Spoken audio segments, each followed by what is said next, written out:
નમસ્કાર દર્શક મિત્રો, ગણેશ ઉત્સવ 2024માં આપનું હાર્દિક સ્વાગત છે। આજે અમારી ટીમ આવી ગઈ છે તંબોડીપોર યુવક મંડળમાં। આ રાજમહેલ રોડ પર આવેલ છે અને આ શ્રીજીની સ્થાપના ખૂબ જ અલગ રીતે કરવામાં આવી છે। તંબોડીપોર યુવક મંડળ દ્વારા છેલ્લા 39 વર્ષથી શ્રીજીની સ્થાપના કરવામાં આવે છે અને અવનવી રીતે શ્રીજીની સ્થાપના કરવામાં આવે છે। આપણે સૌ જાણીએ છીએ કે વડોદરા ઉત્સવ પ્રિય નગરી છે અને ગણેશ ઉત્સવ તો મુંબઈ બાદ વડોદરા શહેરમાં ખૂબ જ ધૂમધામથી ઉજવવામાં આવે છે। જો આપણે હોળી જોવી હોય તો વૃંદાવન જવું પડે, ભસ્મ આરતી જોવી હોય તો મહાકાળ જવું પડે, તેવી જ રીતે ગણેશ ઉત્સવ જોવો હોય તો મુંબઈ જવું પડે, પણ વડોદરા શહેરમાં મિની ગણેશ ઉત્સવ ઉજવવામાં આવતો હોય એવું જ કંઈક દ્રશ્ય આ વર્ષે સર્જાઈ રહ્યું છે।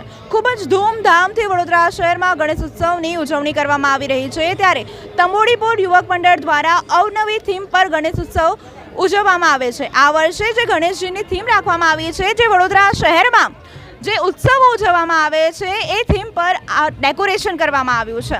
તમે જોઈ શકો છો વડોદરાની શાન એવા નરસિંહજીનો વરઘોડો અહીંયા દર્શાવવામાં આવ્યો છે। નરસિંહજીનો વરઘોડો વડોદરા શહેરમાં ગાયકવાડી શાસનથી કાઢવામાં આવે છે। ચાંદીના રથમાં બિરાજમાન થઈને ભગવાન નરસિંહજી શહેર યાત્રા પર નીકળે છે અને તેમજ આપણે સૌ જાણીએ છીએ કે રામજીની શોભાયાત્રા રામલલ્લાની આ વર્ષ અયોધ્યામાં બિરાજમાન કરવામાં આવ્યા છે। ત્યારે રામજીની શોભાયાત્રા જે વડોદરા શહેરમાં નીકળી હતી એની ઝાંખી અહીંયા દર્શાવવામાં આવી છે, તેમજ એની બાજુમાં શિવાજીની શોભાયાત્રા નીકાળવામાં આવી છે। શ્રી છત્રપતિ શિવાજી મહારાજની શોભાયાત્રા અહીંયા નીકાળવામાં આવી છે અને જે બેન્ડ બાજા અને તાછા જેવા પૂતળા અહીંયા દર્શાવવામાં આવ્યા છે, તેમજ બાજુમાં ભગવાન ભગવાન જગન્નાથજીની યાત્રા જે રથયાત્રા છે વડોદરા શહેરમાં ખૂબ જ ઉત્સવ રીતે ઉજવવામાં આવે છે અને રથયાત્રા જે છે એ ખૂબ જ ધૂમધામથી કાઢવામાં આવે છે। અહીંયા ઇસ્કોન મંદિર દ્વારા ભગવાન જગન્નાથજીની રથયાત્રાનું આયોજન કરવામાં આવે છે, જેમ જ પાછળ જે વડોદરાની ઝાંખી છે, વડોદરાની આન બાન અને શાન એવો લક્ષ્મી વિલાસ પેલેસ, વડોદરાની મહારાજા સયાજીરાવ ગાયકવાડ યુનિવર્સિટી દર્શાવવામાં આવી છે, તેમજ ન્યાય મંદિર દર્શાવવામાં આવ્યું છે। ખૂબ જ સુંદર રીતે વડોદરાની જે ઝાંખી છે, જે 4 દરવાજા છે એ દર્શાવવામાં આવ્યા છે, તેમજ અહીંયા છડી ઉત્સવ દર્શાવવામાં આવ્યો છે। છડી ઉત્સવ દર્શાવવામાં આવ્યો છે। બાજુમાં જ નવરાત્રિ, વડોદરા શહેરની નવરાત્રિ તો જગ પ્રસિદ્ધ છે। વડોદરા શહેરમાં પારંપરિક રીતે નવરાત્રિની ઉજવણી કરવામાં આવે છે, જેમાં માતા જગદંબાને ગરબા ગ્રાઉન્ડના મધ્યમાં સ્થિત કરીને ગ્રાઉન્ડની ફરતે બહેનો અને ભાઈઓ દ્વારા ગરબા કરવામાં આવે છે અને માતાની આરાધના કરવામાં આવે છે। બાજુમાં ગણેશ ઉત્સવ, વડોદરા શહેરમાં ગણેશ ઉત્સવ તો હવે વિશ્વ પ્રસિદ્ધ બની રહ્યો છે, ત્યારે ગણેશ ઉત્સવની ઝાંખી દર્શાવવામાં આવી છે। અહીંયા જે લક્ષ્મી વિલાસ પેલેસમાં શ્રીજી બિરાજમાન થાય છે એવા જ હુબહુ શ્રીજીની ઝાંખી અહીંયા દર્શાવવામાં આવી છે, તેમજ બાજુમાં ભગવાન મહાવીરજીની જે જયંતિ ઉજવવામાં આવે છે તેની ઝાંખી દર્શાવવામાં આવી છે, તેમજ ભગવાન વિઠ્ઠલજીનો વરઘોડો અહીંયા દર્શાવવામાં આવ્યો છે।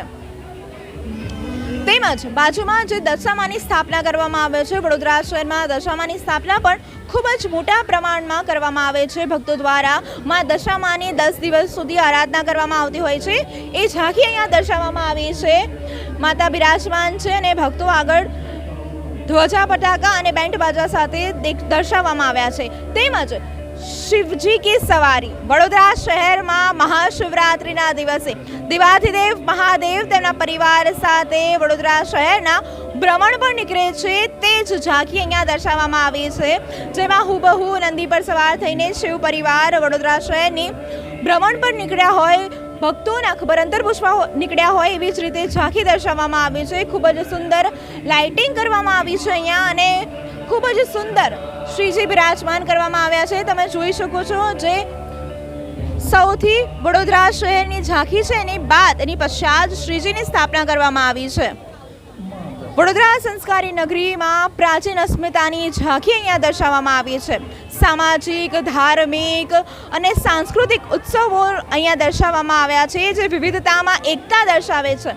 વડોદરા શહેરમાં વિવિધ ધર્મના, વિવિધ સમુદાયના લોકો અહીંયા વસવાટ કરે છે, ત્યારે બધાને જ જોડતું આ મંડળ દ્વારા એક થીમ તૈયાર કરવામાં આવી છે અને આ થીમ દ્વારા મંડળ તૈયાર કરવામાં આવશે. ખૂબ જ મોટી સંખ્યામાં અહીંયા ભક્તો દર્શન કરવા માટે આવી રહ્યા છે.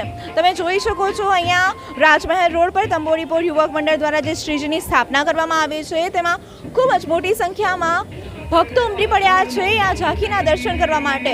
નાના બાળકો ખૂબ જ આકર્ષાઈ રહ્યા છે શ્રીજીના દર્શન કરવા માટે. યુવાનોને પણ આકર્ષક થીમ જોવા માટે ઉત્સુકતા જોવા મળી રહી છે. ખૂબ જ ઉત્સાહ સાથે શ્રીજીના દર્શન કરી રહ્યા છે અને વડોદરાના જે ઉત્સવ ઉજવાઈ રહ્યા છે એ જોઈ રહ્યા છે, નિહાળી રહ્યા છે. લોકો જોઈ રહ્યા છે કે આ ઉત્સવ વડોદરા શહેરમાં ઉજવવામાં આવી રહ્યો છે.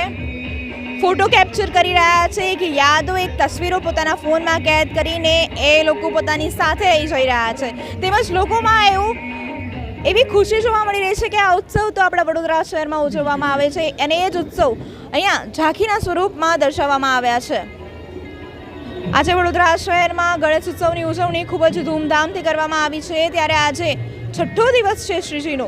શ્રીજી ભગવાન આજે ભક્તોનું આતિથ્ય માણવા માટે આવે છે. ત્યારે આપણે મંડળના સભ્ય પાસેથી જાણીશું કે આ યુવક મંડળ દ્વારા આ થીમ અંતર્ગત જે શ્રીજીની સ્થાપના કરવામાં આવી છે તેના વિશે શું કહેશું? કે કયું યુવક મંડળ છે ને કેટલા વર્ષથી શ્રીજીની સ્થાપના કરવામાં? અમારું તંબોડીપોર યુવક મંડળ છે અને અમે છેલ્લા 39 વર્ષથી દરેક વર્ષે અલગ અલગ થીમ જે જનતાને ગમે એ રીતે અમે નક્કી કરીને બનાવીએ છીએ.